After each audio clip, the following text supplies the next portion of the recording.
আলাইকুম, welcome to Julius kitchen. আশা করি সবাই ভালো আছেন। আলহামদুলিল্লাহ আমরাও সবাই ভালো আছি। আজকে আমি দেখাবো আমলকির মোরব্বা রেসিপি। আশা করি আমার রেসিপিটা ভালো লাগবে। এখানে আমি 1 কেজির মতো আমলকি নিয়েছি। ফ্রেশ দেখে আমলকিগুলো নেবেন।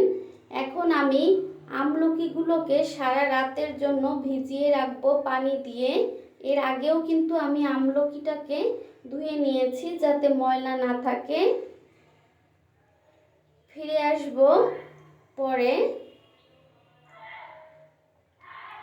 এই যে দেখুন, আমি সারা রাত ভিজিয়ে রেখে ফিরে আসলাম।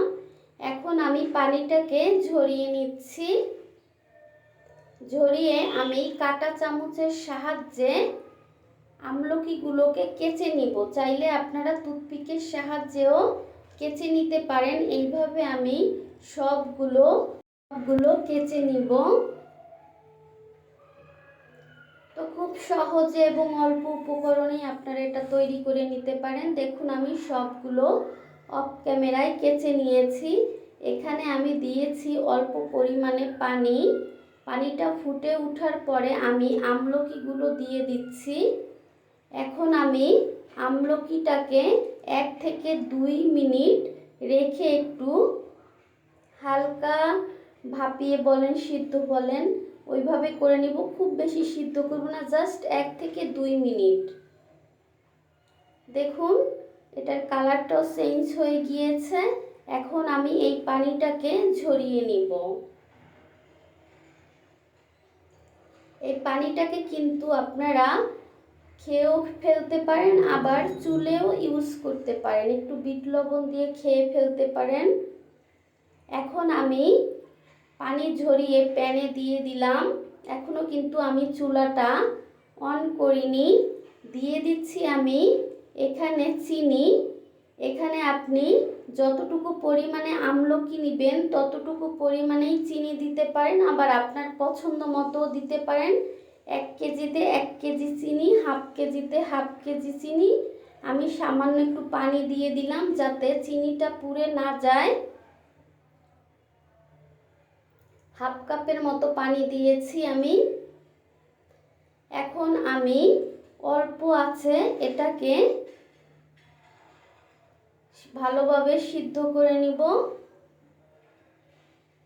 এটাকে আমি 20 থেকে 25 মিনিটের মতো চুলায় রেখে সিদ্ধ করে নিব। মাঝে মাঝে কিন্তু নেড়ে চেড়ে দিতে হবে।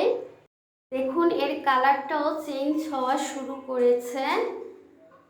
চুলার আঁচটা কিন্তু একদম মিডিয়াম লোতে থাকবে। এটা হয়ে গিয়েছে। এখন আমি চুলার জালটাকে বন্ধ করে দিলাম। চাইলে আপনারা একটু ফুড কালার দিতে পারেন, অরেঞ্জ ফুড কালার। এখানে আমি দিয়ে দিচ্ছি হাফ চা চামচ পরিমাণ এলাচ গুঁড়া এবং হাফ চা চামচ পরিমাণে বিট লবণ। এখন ভালো করে আমি মিক্স করে নিচ্ছি। এটা কিন্তু আমার হয়ে গিয়েছে। আমি চুলার জালটাকে এখন বন্ধ করে দিয়েছি। এখন একটা কাচের বাটিতে আমি এগুলোকে ঢেলে নিব।